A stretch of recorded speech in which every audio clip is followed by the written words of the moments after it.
ঐক্য মঞ্চৰ তেওঁলোকৰ আজি দিনৰ সভাত মই উদ্বোধন কৰোঁ আৰু যোৱা সময়খিনিত অসমৰ বিদ্যালয় শিক্ষাৰ ক্ষেত্ৰত আমি অভূতপূৰ্ব উন্নয়ন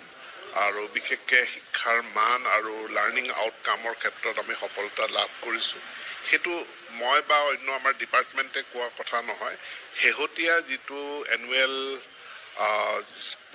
annual status of educational report সেই ৰিপৰ্টতে প্ৰকাশ পাইছে যে আমাৰ কেনেধৰণে আমাৰ বিদ্যালয় শিক্ষাৰ উন্নতি হৈছে ইয়াত আটাইতকৈ গুৰুত্বপূৰ্ণ অৱদান আগবঢ়াইছে অসমৰ শিক্ষক সমাজে গতিকে আজিৰ মিটিঙতে মই অসমৰ শিক্ষক সমাজলৈ অসম চৰকাৰৰ আমি কৃতজ্ঞতা জ্ঞাপন কৰিছোঁ বাকী যিসমূহ সমস্যা আছে বেছিভাগেই আমাৰ লিগেচি ইছ্যু অতীতৰ পৰা বৈ অহা কিছুমান সমস্যা সেইখিনি আমি এধাপ কৰি সমাধান কৰি আছোঁ আৰু শেহতীয়াভাৱে অসম চৰকাৰে এখন কেবিনেট উপসমিতি গঠন কৰি দিছে প্ৰাধিকৰণৰ ৰৈ যোৱা কিছু লিগেচি ইছ্যু সমাধান কৰাৰ কাৰণে আমি খুব শিথিলতাৰে যিমানখিনি পাৰোঁ আইনৰ গণ্ডিৰ ভিতৰত থাকি সমস্যাসমূহ সমাধান কৰাৰ কাৰণে আগুৱাই যাম ভিত্তিবৰ্ষটো সলনি হ'ব নে চৰ্ত সলনি হ'ব ভিত্তিবৰ্ষটোতো 1-1-2006 সলনি ময়ো কৰিব নোৱাৰোঁ আনো কোনেও কৰিব নোৱাৰে সেইটো সলনি নহয় মিনিমাম এটা এনৰোলমেণ্ট বিদ্যালয়সমূহত থাকিব লাগে সেইটোৰো কোনো সলনি নহয় কিন্তু 1-1-2006 আগৰ যি আমাৰ পাৰ্মিশ্যন আছিল বা ৰিকগনিশ্যন কনকাৰেঞ্চ আছে সেইখিনি আমি এটা ৰিভিজিট আমি কৰিম আৰু সেই ৰিভিজিটৰ ভিত্তিত আমি আগুৱাই যাম আন এটা কথা যে আমাৰ প্ৰথমতে ডাইচ আছিল তাৰ পাছত সেই সময়ত সেকেন্ডাৰী এডুকেশ্যন MIS আছিল পিছত ডাইচ আৰু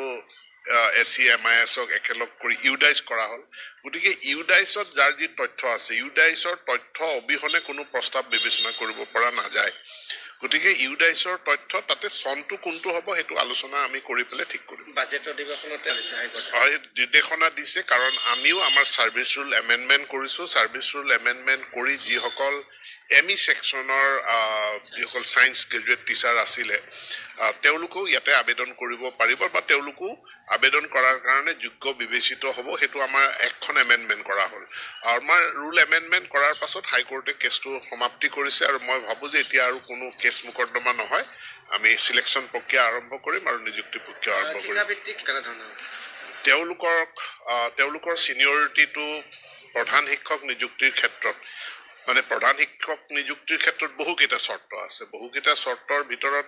এটা আহিব যে তেওঁলোকৰ কাৰ্যকাল বা ছিনিয়ৰিটি এতিয়া ঠিকাভিত্তিক শিক্ষকৰ ঠিকাভিত্তিক কালচোৱা সেইটো ছিনিয়ৰিটিৰ কাউণ্টত এইটো নাহিব আমি এখন নতুন একত্ৰিত সেৱা বিধি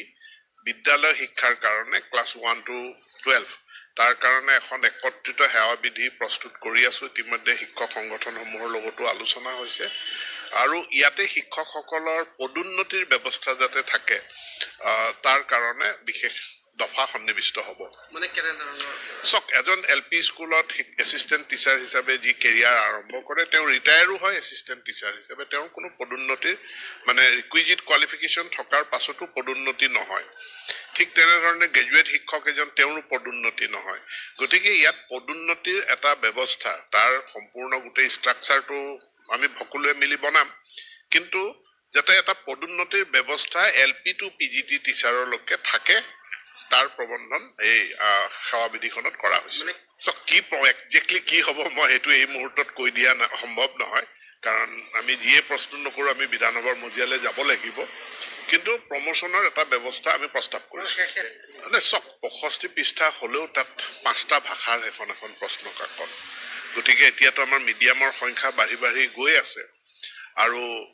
কুৱেশ্যন পেপাৰ ছেটিং কৰা গোটেই প্ৰক্ৰিয়াটো এটা খুব ফুল প্ৰুফ এটা কনফিডেন্সিয়েল প্ৰক্ৰিয়া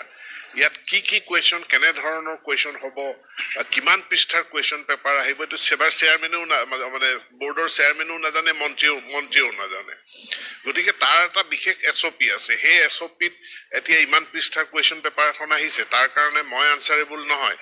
কিন্তু যিসকল ব্যক্তি আমি যিসকলক ট্ৰাষ্ট কৰোঁ আৰু যিসকল খুব যোগ্য যিসকলে কুৱেশ্যন পেপাৰ ছেটিং কৰিছে তেওঁলোকে নিৰ্দিষ্ট অবজেক্টিভ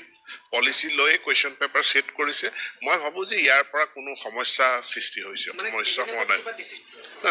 মানে কেবিনেটে এইটো আলোচনা কৰিছে আমাৰ যিবিলাক চৰকাৰী যিবিলাক অধিসূচনা নিৰ্দেশনা জাৰি হয় তাত আমি ৰাজ্য ভাষা আৰু সহযোগী ৰাজ্য ভাষাসমূহৰো প্ৰয়োগ কৰিম আৰু সেইটো প্ৰয়োগ কৰিবলৈ হ'লে তেনেহ'লে আমাৰ কেৱল ইংৰাজী নহয় কিন্তু আইনী বিষয়বিলাকত মানে মেইন লেংগুৱেজটো হ'ল ইংলিছ গতিকে কোৰ্ট ৰিলেটেড আইন ৰিলেটেড সেই অধিসূচনা বা নিৰ্দেশনাবিলাক ইংৰাজীতেই হ'ব বাকী প্ৰশাসনিক যিবিলাক নিৰ্দেশনা থাকে সেইবিলাক ইংৰাজীৰ লগে লগে ৰাজ্যিক ভাষা মানে অসমীয়া আৰু সহযোগী ৰাজ্য ভাষা বাকী বড়ো মণিপুৰী ইত্যাদি ভাষাটো এতিয়াৰ পৰা নিৰ্দেশনাসমূহ জাৰি হ'ব